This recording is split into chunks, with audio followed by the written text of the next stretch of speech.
Mogalpura वोल्टा hotel के सामने एक बुलेट बाइक में आग लगने की वजह से 4 लोगों की मौत होती है, जिसमें से एक माइनर बच्चा भी था। नामपल्ली के एक रेसिडेंशियल अपार्टमेंट के सेलार को गोडाउन जैसा इस्तेमाल किया गया केमिकल रख के, जिसकी वजह से आग लगी और लोगों की जान गई। उसी तरीके से गोशा महल में एक गोडाउन में जो है आग लग जाती है, प्रॉपर्टी डैमेज हो जाती है। बहादुरपुरा में बिलाल मस्जिद के पास एक मकान में आग लगती है, जिसमें 60 साल की बुजुर्ग औरत की मौत हो जाती है और उनकी बच्ची 60% जल जाती है। कारवान में गोडाउन में आग लगती है, प्रॉपर्टी जो है वहां पे जल जाती है। याकुतपुरा रेन बाजार में घर में आग लगती है, जिसकी वजह से हस्बैंड और वाइफ की डेथ हो जाती है। कुछ दिनों बाद एक बच्ची की भी जो है हॉस्पिटल में डेथ हो जाती है। इसी तरीके से मलकपेट के मुसाराम बाग में आग लगती है और वहां पे भी जो है आग लगने की वजह से डेथ हो जाती है। चार मीनार में जीएचएमसी का जो सर्कल ऑफिस है उसमें भी आग लग जाती है, 30% फाइल जो है जल के राख हो जाती है। तो ये हमें सोचने वाली बात है कि ओल्ड सिटी पुराने शहर में बैक टू बैक इतनी आग लगने के बाद, जानो माल का नुकसान होने के बावजूद भी आज भी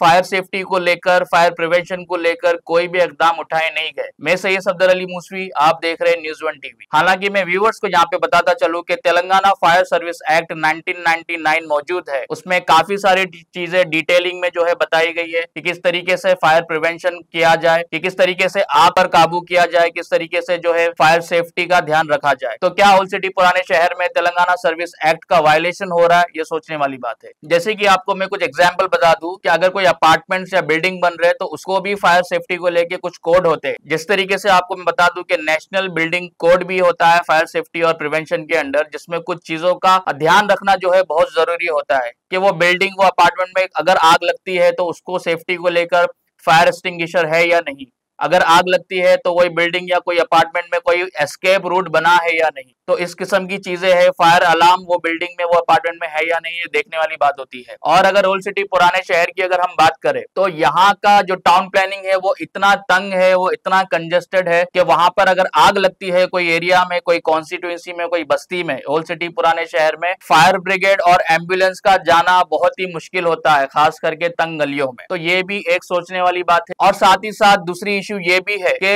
रेसिडेंशियल एरिया में जहां पे लोग रहते हैं वहां पर गोडाउन्स रन हो रहे हैं, तो की परमिशन किसने दी? दूसरी चीज, ओल्ड सिटी में जितने भी होटल्स है या इटरीज है वहां पर फायर प्रिवेंशन को लेकर, फायर सेफ्टी को लेकर कोई प्रिकॉशंस लिए गए, कोई इंतजामात है? वो एक सोचने वाली बात है। और साथ ही साथ ओल्ड सिटी पुराने शहर में जितने भी स्कूल्स है, कॉलेजेस है, चाहे वो गवर्नमेंट स्कूल्स हो या प्राइवेट स्कूल्स हो, उस पर्टिकुलर प्रीमाइसेस की वो बिल्डिंग में क्या कोई फायर सेफ्टी को लेकर या फायर प्रिवेंशन को लेकर कोई इम्प्लीमेंटेशन की गई है? और ओल्ड सिटी पुराने शहर में क्या कभी कोई रेगुलर ड्रिल्स हुए फायर सेफ्टी को लेकर कि लोगों के बीच में फायर डिपार्टमेंट के लोग आकर उनको अवेयर कर सके, वहां पे जो है उनमें शऊर ला सके कि अगर आपके एरिया में इस किस्म की कोई दुर्घटना होती है, कोई आग लगती है, तो उसको काबू किस तरीके से किया जाए? तो एक जो है ड्रिल होना बहुत जरूरी है। ओल्ड सिटी पुराने शहर में रेगुलर फायर सेफ्टी को लेकर इंस्पेक्शन होना जरूरी है, चाहे फिर वो रेसिडेंशियल एरिया हो या फिर कोई कमर्शियल प्रॉपर्टी हो। डिपार्टमेंट को चाहिए कि वो इस तरीके के रेगुलर ड्रिल्स करे और फ्यूचर में फिर इस किस्म की फायर एक्सीडेंट्स ना हो, जिससे लोगों का जानो माल का नुकसान हो सकता है। उसको किस तरीके से रोका जाए, इस पे जो है गौर व फिक्र करने की जरूरत है। ओल्ड सिटी के हर एक कॉन्स्टिट्यूंसी में, क्योंकि जब हम असेंबली कॉन्स्टिट्यूंसी की बात करते हैं तो एक कॉन्स्टिट्यूंसी में 2.5 से 3 लाख लोग हैं, जो वोटर्स की सिर्फ मैं बात कर रहा हूँ। वोटर्स के अलावा अगर आप देखेंगे तो बच्चे भी है और काफी ऐसे लोग हैं जो नॉन लिस्टेड वोटर है। तो ओल्ड सिटी के जितने भी असेंबली कॉन्स्टिट्यूंसीज है, हर एक कॉन्स्टिट्यूंसी में कम से कम एक फायर स्टेशन का होना जरूरी है, ताकि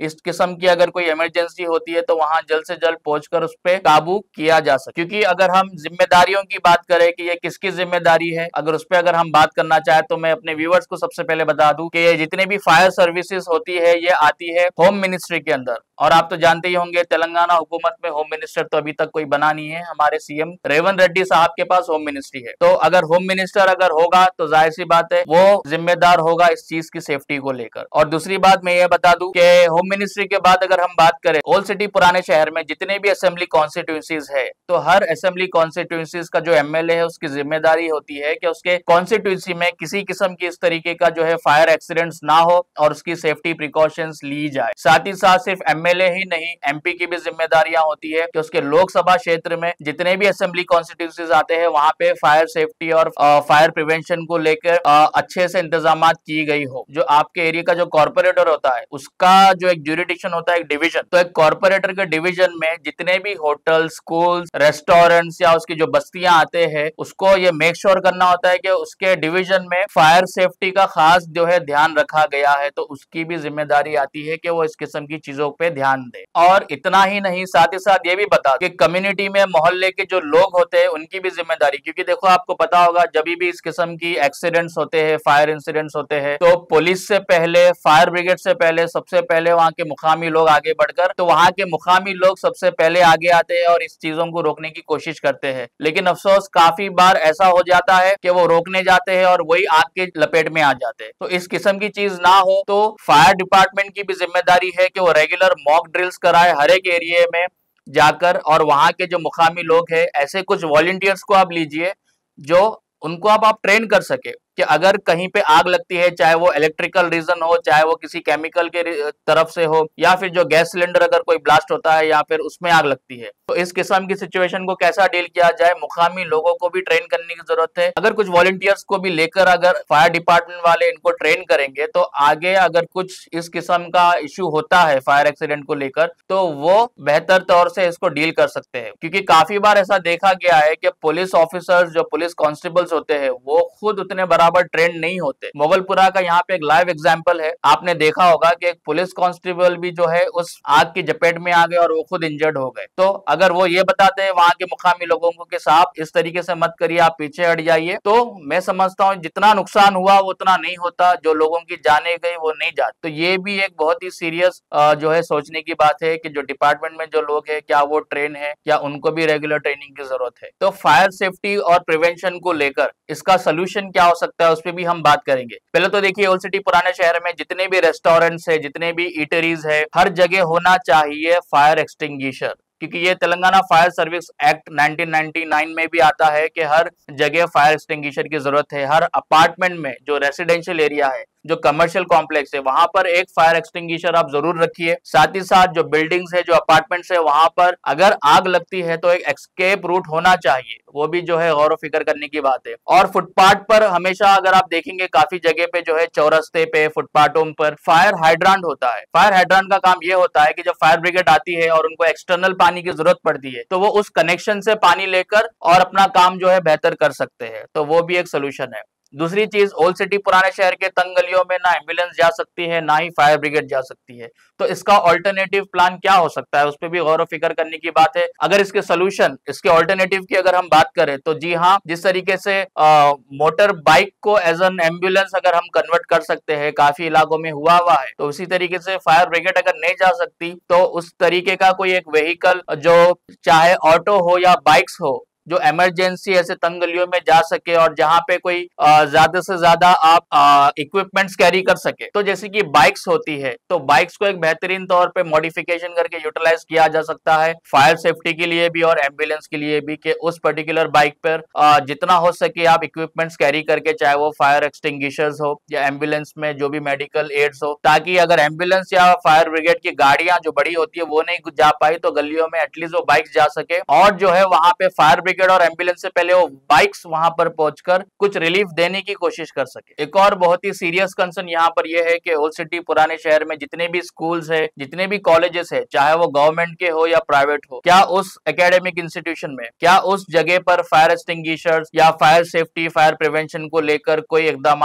है? कल को अगर वहां पे भी अगर किसी किस्म का फायर एक्सीडेंट होता है, तो बच्चे कितने महफूज है, ये भी एक क्वेश्चन मार्क है। और इस किस्म का वायलेशन और ज्यादा ना हो, और इस किस्म के फायर एक्सीडेंट्स किसी लापरवाही की वजह से ना हो, इसको मद्देनजर रखते हुए कुछ वायलेशंस भी है, कुछ फाइन्स है, पेनल्टीज है। तो जैसे कि कोई अगर रेस्टोरेंट में फायर एक्सटिंग्विशर जो है कैरी नहीं कर रहा, तो उसको 50,000 या 50,000 के ऊपर फाइन हो सकता है। फर्ज करिए कहीं कोई बिल्डिंग में, कोई अपार्टमेंट में कहीं पे कोई एस्केप रूट बना है, और वो एस्केप रूट के बीच में कोई चीज आ जा रही है जो आने जाने में दिक्कत हो, तो वैसे चीज अगर कोई कर रहा है तो उस पर भी जो है 1 लाख के ऊपर फाइन है, या फिर उसको जेल भी हो सकती है। और फायर सेफ्टी अलार्म के साथ अगर कोई टेम्परिंग कर रहा है तो उस पे भी जो है फाइन है और उसको भी जो है सजा होगी, 2 लाख के करीब उसके ऊपर फाइन है और उसको भी जेल की सजा हो सकती है। और फायर सेफ्टी प्रिकॉशंस को लेके ओल्ड सिटी पुराने शहर में सोचने की जरूरत है, चाहे वो फायर एक्सटिंग्विशर की अगर हम बात करें या वाटर होज जो है, वाटर हाइड्रांट है, वो अवेलेबल है या नहीं है। रेगुलर जो है ड्रिल्स की जरूरत है फायर स्टेशन की तरफ से, फायर ब्रिगेड्स की तरफ से, पुलिस डिपार्टमेंट की तरफ से, कि कभी कोई आग लगती है या कोई इस तरीके के फायर एक्सीडेंट होता है तो वहां पे लोगों को किस तरीके से अवेयर किया जाए, ये भी जो है बहुत ही सोचने वाली बात है और ये होना चाहिए। रेगुलर इंस्पेक्शन होना चाहिए, रेगुलर रूटीन के हिसाब से चेकअप होना चाहिए। रेसिडेंशियल इलाके में जो गोडाउन्स रन कर रहे हैं बिना परमिशन के, तो वो भी सोचने वाली बात है कि कौन लोग है जो उनको परमिशन दिए। और साथ ही साथ हमारे व्यूवर्स को ये भी बता दूं कि इस किस्म की कभी कोई एक्सीडेंट्स होते हैं फायर को लेकर, आग को लेकर, तो आप 101 101 ये नंबर डायल करके आप अपनी शिकायत कर सकते हैं कि कोई फला जगह पे, कोई फला दुकान पे, कोई मलगी में अगर आग लगी है या आपको